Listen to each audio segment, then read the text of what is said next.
welcome to another episode of Africa in View. My name is Aghogho Ayanagho. Politics, they say, is a dicey game. You know, it's supposed to be something very interesting that people really want to go into to serve their country in different ways and forms. But, well, we see a lot of different things in the African continent and in Nigeria, which is very interesting to look at.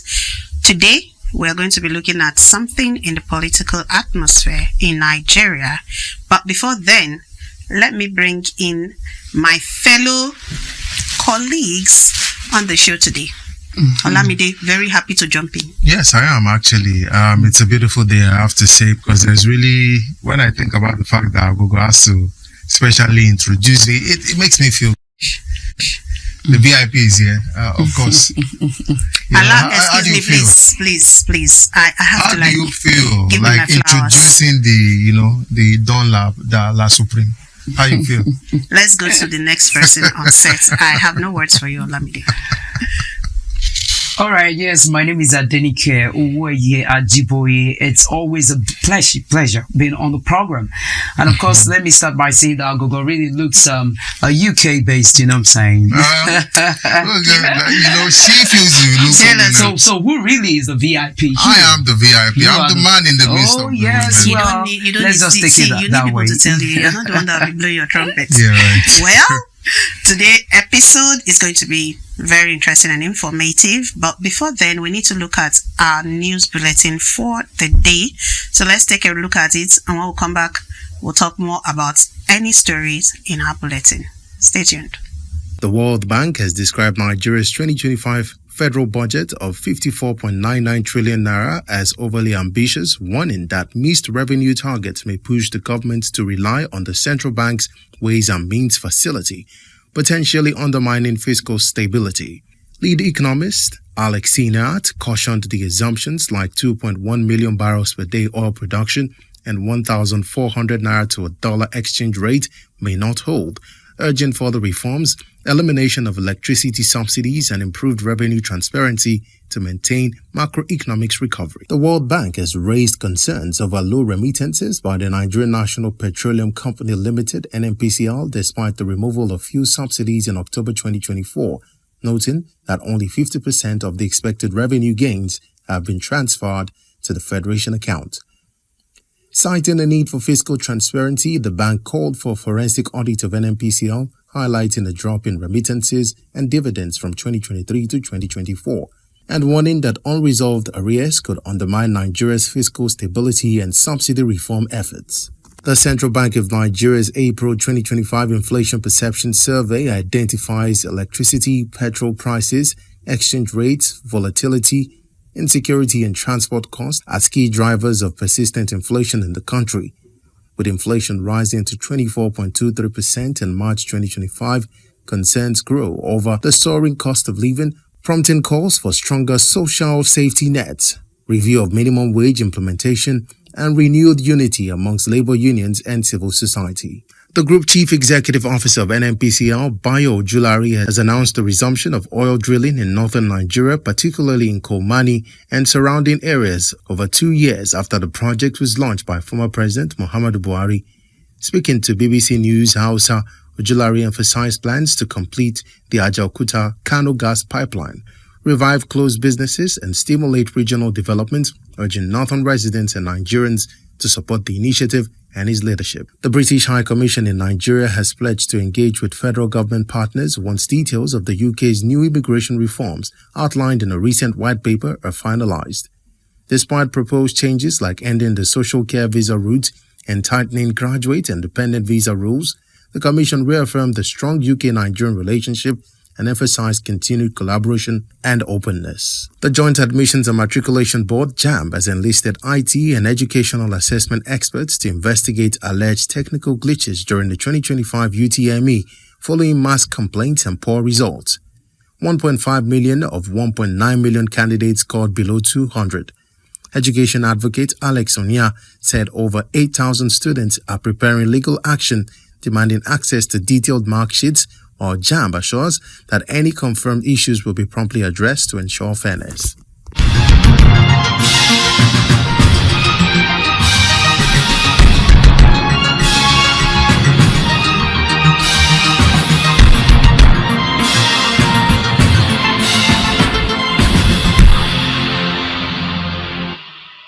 Welcome back to the show.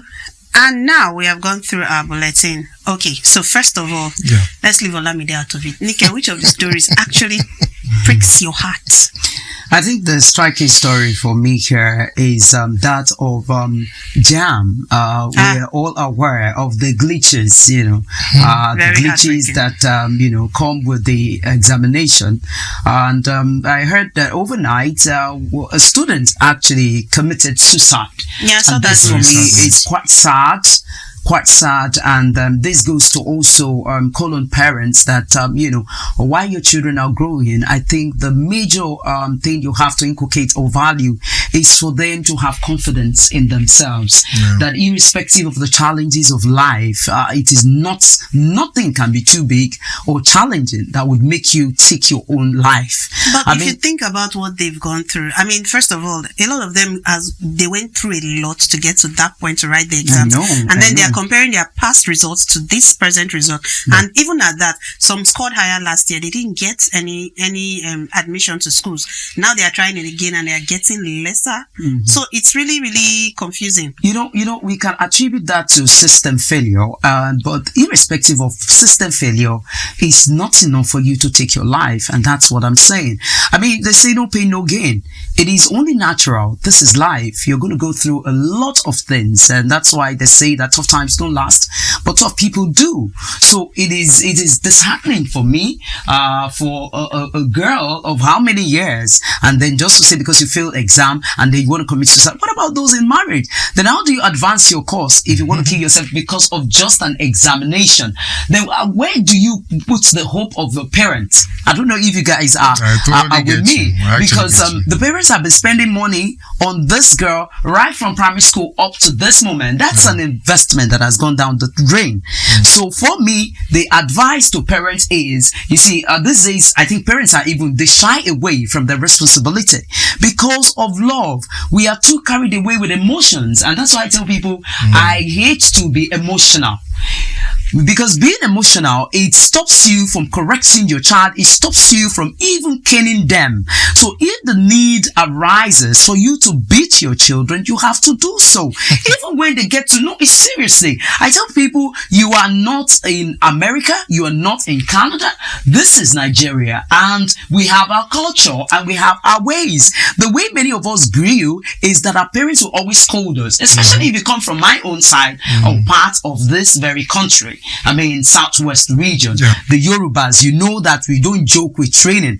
Discipline, training is key in the development of a child. So I feel this kind of girl is coming from a home where she's being pampered, and so little wave, little storm is what has just taken her life, away, and it's not supposed to be. So, the psychologists actually say that before a suicide is actually carried out to it, to the point where the person takes his or her own life, a lot of process must have gone in through it. First of all, you have to look at the state of the person.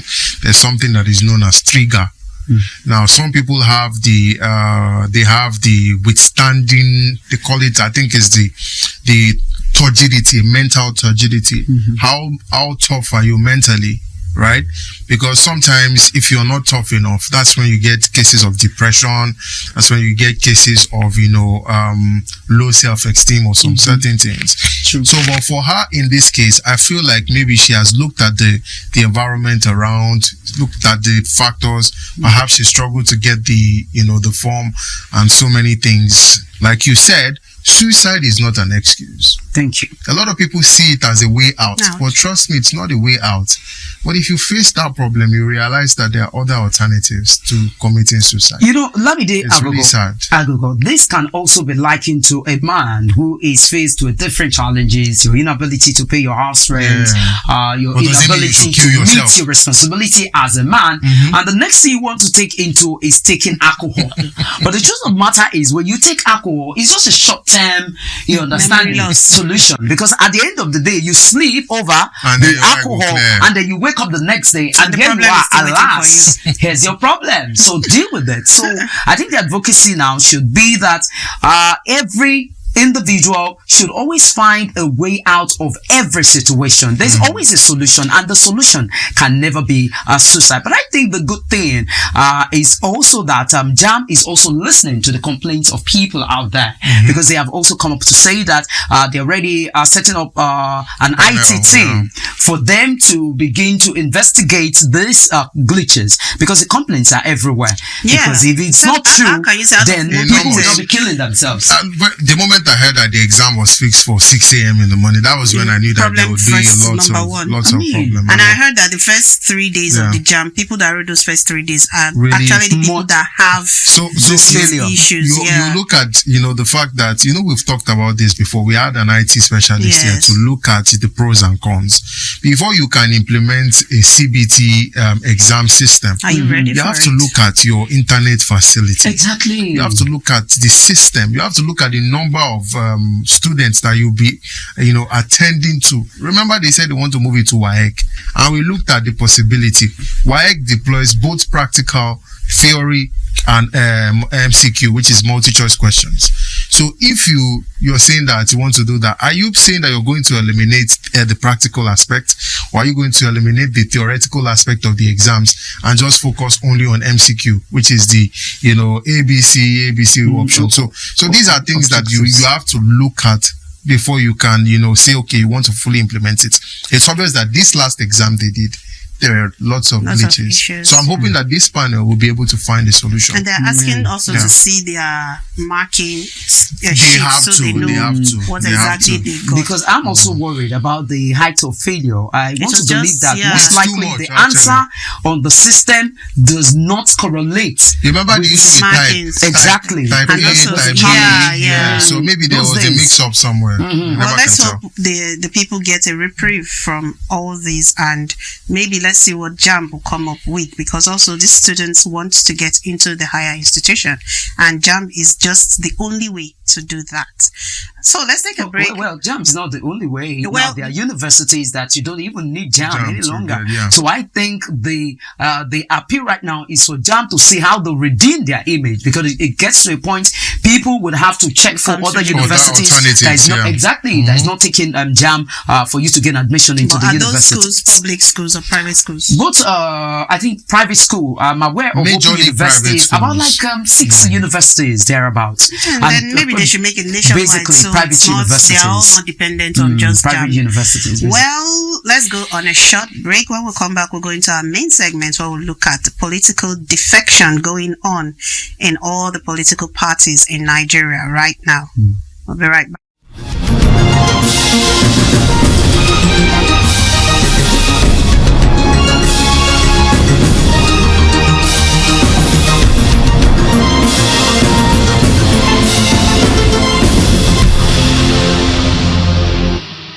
Welcome back. This is still Africa in View. Before I went on the break, we told you about having to discuss the political defection going on in the Nigerian political space. We see a lot of movements from APC, from PDP to APC majorly.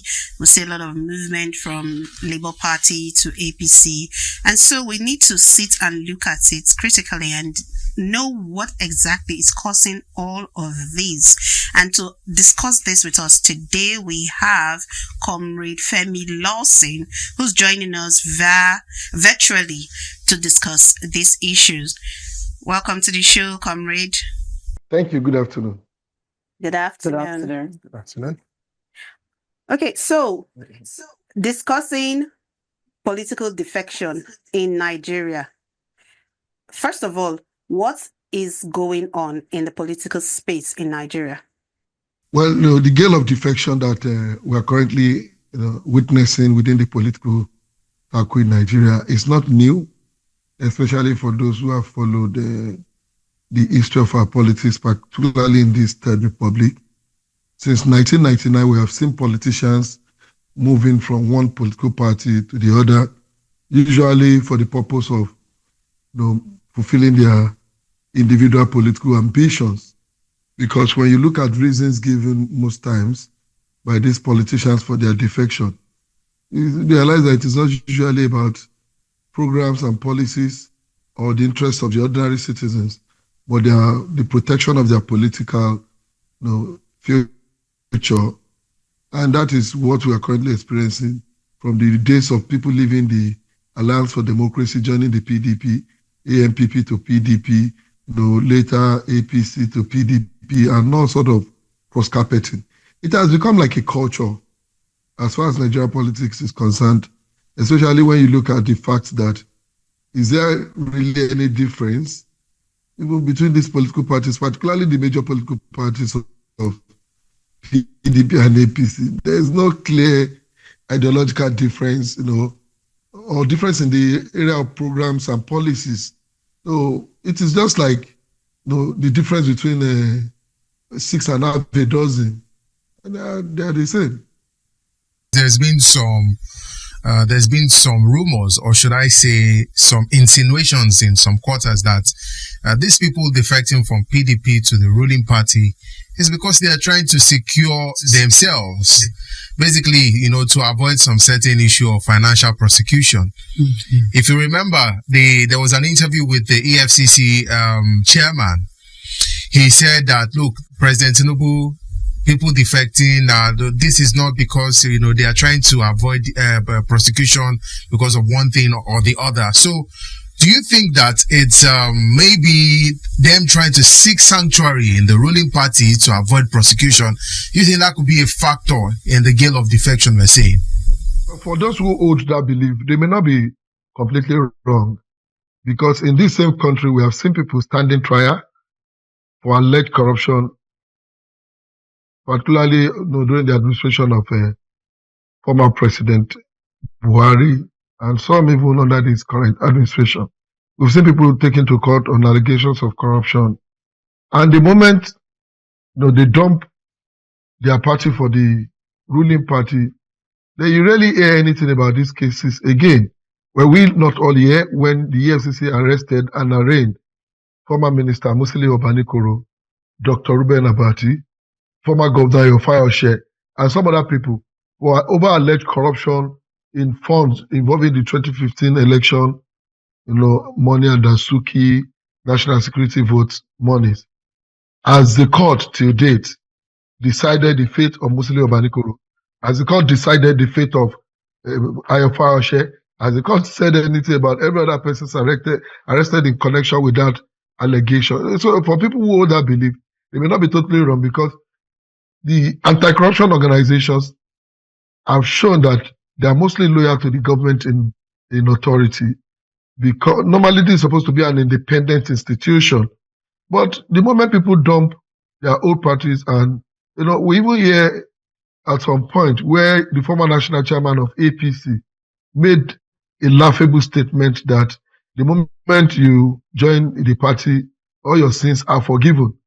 So I don't know if there's a sort of baptism that takes place at the initiation into this party. So it's very sad that an institution that's supposed to be independent, that's supposed to be anti-corruption, is now being used as a basis for political alliance in the country. Okay, Comrade, quite interesting what you have analyzed. And now, are you aware that, of course, definitely the latest political shift now is that all PDP senators already dump PDP and they've defected to APC. Now, here is the question. For all the senators from Kebbi in PDP to move to APC, and they invited the chairman of APC, of course, the governor of Kebbi, and one other strong, yes, I think that's the, these leaders basically, and the governor, Nasir Idris. They were all present at the plenary yesterday when these PDP senators defected to the APC.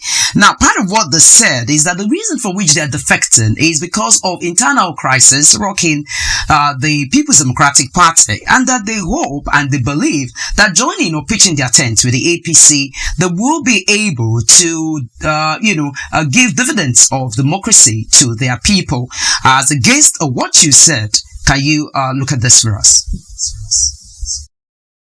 You see, politicians, are often dishonest even though there are some honest politicians based on my interaction with a lot of them. But there's a lot of dishonesty in politics. And you see, when somebody say there is a disunity in the PDP, of course, for me, what is even wrong with the PDP is more than disunity. The party is practically under intensive care unit because the party has failed, in playing its role as an opposition political party since it lost the election, in 2015. The party has become grossly irresponsible. It has not operated as an opposition party. That nonetheless, the party has a united leadership. The law is very clear about this defection. But because every time people defect, Nigerians, particularly our institutions, have not been able to penalize people who drop the platform upon which they are elected, and find themselves in another political party for no reason other than their individual political ambitions. You continue to have situations like this. For me, that statement is insincere. There's no division in PDP beyond the political dispute, among political leaders in PDP, majorly the Wike faction and the other factions. But these are not executive members, the National Working Committee members, and when you say division, they are not leaders by authority of the party, beyond the fact that they are, ex-official members of the party or just former this, former that, as the case may be. I feel like this is. Don't you think that we're tilting towards a one-party nation? Looking at the gale of defection, everybody's running to APC for sanctuary. Well, who will play the opposition in Nigeria? If everybody's running there. And as a follow-up also to the question which Olamide just asked you, do you think, looking ahead in 2027, do you think this is healthy for Nigerian politics? The question of heading towards a one-party state, I don't usually think there has ever been any major political opposition in terms of party in Nigeria, particularly since 1999, compared to when we had the ideological flanks during the Second Republic, during the First Republic, where political parties are divided on the basis of their manifesto, on the basis of their ideology.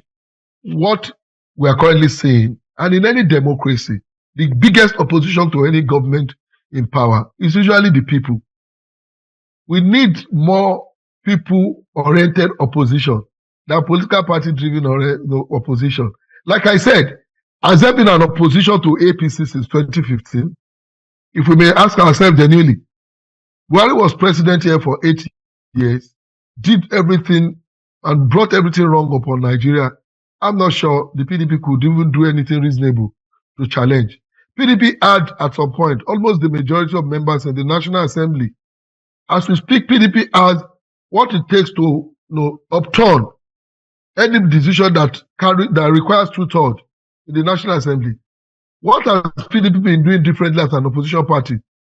The National Assembly that endorsed virtually everything the president does, the National Assembly that endorsed everything Buhari did, including taking loans that were undisclosed. Is that an opposition political party? So for me, the biggest opposition remains the people. And when the people are ready, you'll be surprised that it may even be a relatively unknown political party that will become the vehicle with which the people will take over power. We saw an example of this during the 2023 general election. Who among us here would have assumed in 2021 or 2007 or in 2015, 2019, or even 2021, 2 years to the last general election, that a party called Labour Party will contest a federal election in Nigeria and almost cause upset to the incumbent, if not for some Nigerian factors. So the extent that it produced senators, produced House of Representative members, produced a governor, and produced several members of the House of Assembly. Who among us would have assumed? What happened? The people drove that vehicle called Labour Party. They used this as a vehicle to express their displeasure, about how Nigeria was being governed at that point. And that is why a party that cannot even ordinarily win councillorship seats in Ikeja, became a party that was winning the election across states, including states in the north. So that, for me, I still consider that for us to have South Africa, for instance, is like almost like a one-party state. Has that in any way altered their development? There are democracies all over the world where one party has been dominant. Even in Europe, there have been. So I don't think there's a major threat as far as driving towards a one-party state is concerned.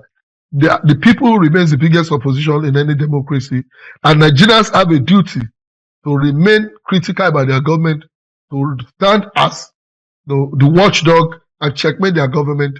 So it is not, these political parties have failed, cannot act as opposition. They are just vehicles for politicians to achieve their individual political ambitions. They don't operate as opposition. So you said you mentioned something about the law. I really always ask when I hear about defections like this, don't we have laws guarding and governing the political defections going on? Like, what do the laws say about people in power, in seat already defecting from one party to the other? It's a matter of law. It's in the Supreme Law of the land. It's in the 1999 Constitution as amended. That the moment a candidate or an elected official, vacates, leaves his political party, where a political party is divided. And what do you call division? Division has to do with when political parties do not have a united leadership, not when members are having conflict. That is the only condition given by the electoral, by the Constitution for a lawmaker or even a governor to vacate his seat. But in this case, people, for the reasons of their selfish ambition, are dumping the parties upon which they are elected. The law is very clear. You are supposed to automatically vacate. That's it. Because, we don't elect individuals on our ballot. If you look at the voting, the ballot papers you use during the elections, it is the political parties that are represented on the ballot. So people actually vote for political parties by interpretation. Now, people now get elected on the platform of a political party and dump that political party which the people have voted for. They jump to their, and because the National Assembly that is supposed to declare their seat vacant will be headed by a speaker or a Senate president whose party is in the majority, who is likely, happy that, in most cases, these lawmakers jump from minority political parties to majority political parties. You rarely see people leaving the majority political parties or the minority political parties. So the law is very clear. Our lawmakers, our politicians are violating the law, and we are behaving as if we are so helpless, and our courts have not also been helping. There's an established case in the case of Labour Party. What do you think all of these, the turmoil, or should I say, the topsy-turvy in our political space, the impact, what impact do you think this could have in Africa in general? Nigeria plays a significant role in giving direction to the continent Africa. But if you look at the way democracy has been operated in Nigeria, particularly in the last 26 years, I don't think Nigeria is in any way a model for any serious country in Africa to emulate as far as, especially when you look at the way politics is practiced. Look at Ghana today. Look at how election is advancing almost on a daily basis in Ghana. Look at South Africa today. Look at other countries. Can you tell any Ghanaian political party or politician to come and emulate the PDP or APC example here? It's not possible. So Nigeria even has more lessons to learn as it is from other African countries that they may need to learn from Nigeria. Because there is really nothing to learn about how politics is. And I don't think there's a way the Nigerian political culture can influence negatively some of these countries, because they take democracy, even in countries where it is like a one-man family rule, and there's still some semblance of decency in their political culture. In Togo, in Benin, in other countries even where it is almost becoming an oligarchy, people still participate in election. Opposition still have their voices. So in some cases they still claim seats. Not everybody rushing to the the ruling party just because they want to remain in power at all costs. Okay, come here, please. Let me quickly chip this in. I know that we're running out of time. However, in getting it right, you just said it out that even Ghana, just here, they seem to be getting it right. How do you think Nigeria can get it right in terms of credible elections? I mean, I've always wondered. People buy recharge card these days on your own. All you just need to do, enter your number, and then you get the results of or the amount which you are trying to place on it. Can you give us your own suggestion on how you think we can actually get our elections right in Nigeria? Well, the key thing, let me first commend INEC for the innovations it has brought into our election. Before it used to be manual accreditation, paper card and all those things. INEC has been evolving over the years in introducing electronic system of voting. Now we have iRev, the real-time viewing of election results, and also now we are asking that there should be real-time collation, where you don't have to go to collation center and all those kind of things. Then later we'll begin to ask for real-time electronic voting, where we vote and know our results without waiting for 2 a.m., 3 a.m., where there can be abracadabra. But to make all this work, we must go back to our constitution. Everything wrong with Nigeria today is domiciled in that document called the 1999 Constitution of the Federal Republic. That constitution is fraudulent. That constitution is not our constitution. You and I did not make it, and they called it we the people. I am not part of the people that made that constitution. I was not represented. You were not represented. And every fraud being perpetrated in the name of corruption, manipulation, electoral malpractices, and all the likes are planted in that constitution, including this defection we are talking about. Until we uproot that document and give ourselves a people's constitution that would spell out how we want to live as a society, how we want our elections to be conducted, how we want to entrench the culture of discipline and integrity, put it there and call it. We don't need 100 to. Have you look at how little the Constitution of the United States of America is. In fact, the UK it's even an unwritten constitution. But here we have a very voluminous constitution that is not made by the people. So we must first go back to the foundation, which is the constitution. We must ask that rather than this review that they budget billions of naira every year to do in the National Assembly, let there be a people's constitution. 2014 National Conference addressed this issue. The committee was set up. There was a proposal for a new constitution, but Buhari government came and dumped it.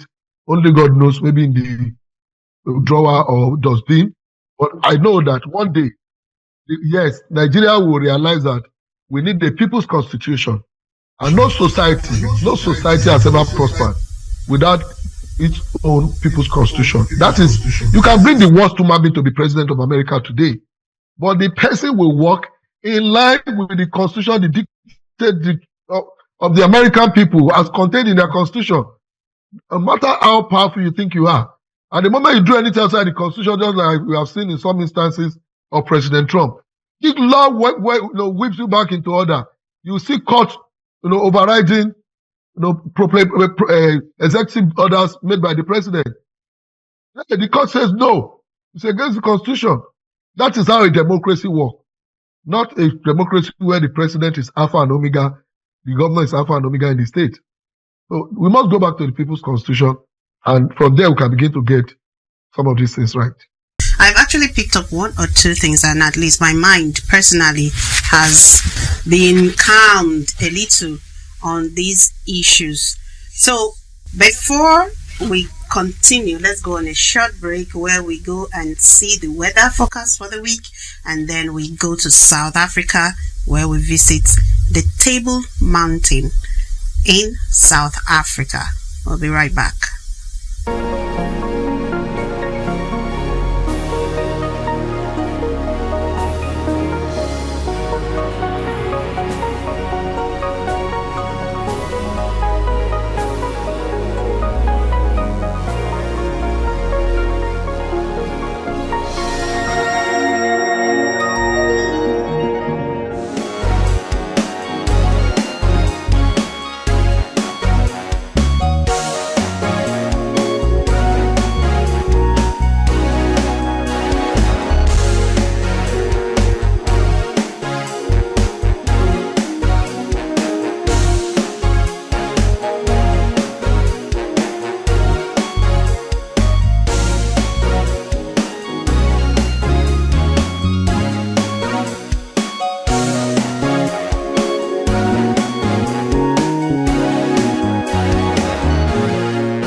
Table Mountain, rising boldly from the southern tip of Africa, is one of the most recognizable landmarks on the planet.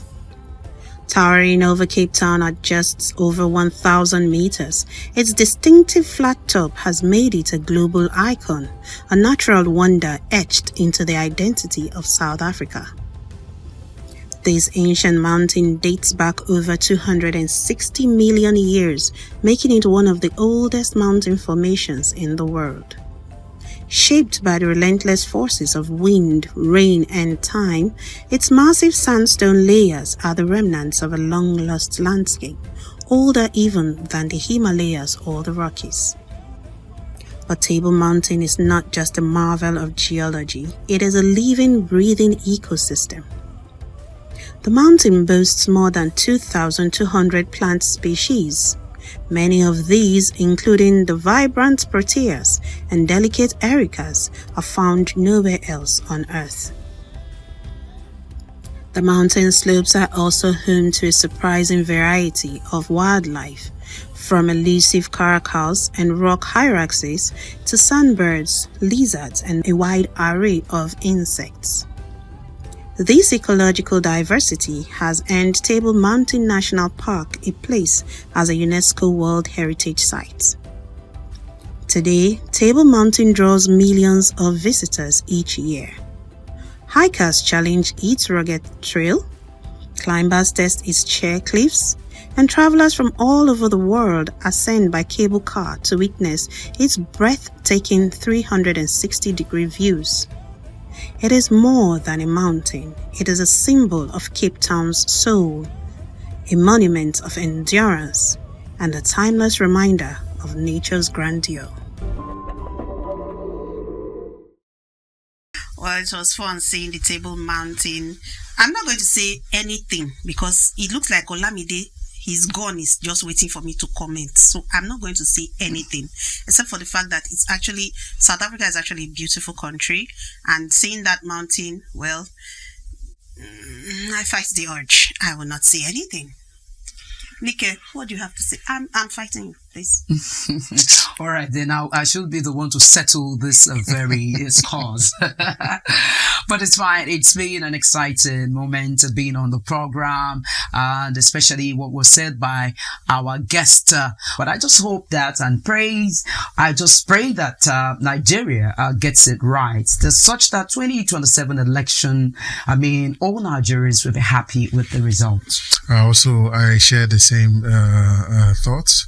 I feel like it's really important that, all of these things builds up to the right momentum when Nigerians can actually have their say. So unlike some people think that the world revolves around them, which it doesn't. I don't care about my world revolves around me. I don't know about Lamine, but my world doesn't revolve around revolves me. around me. What is important is let our votes count and let our voice be heard. My voice is heard. My name is Olamide Onwuka, and it's been a pleasure doing this today. Well, my name is Adenike Owoeye-Ajiboye. Ciao. Well, you've heard it from both of them. That's it from us in the studio today on our Africa in View. See you next time.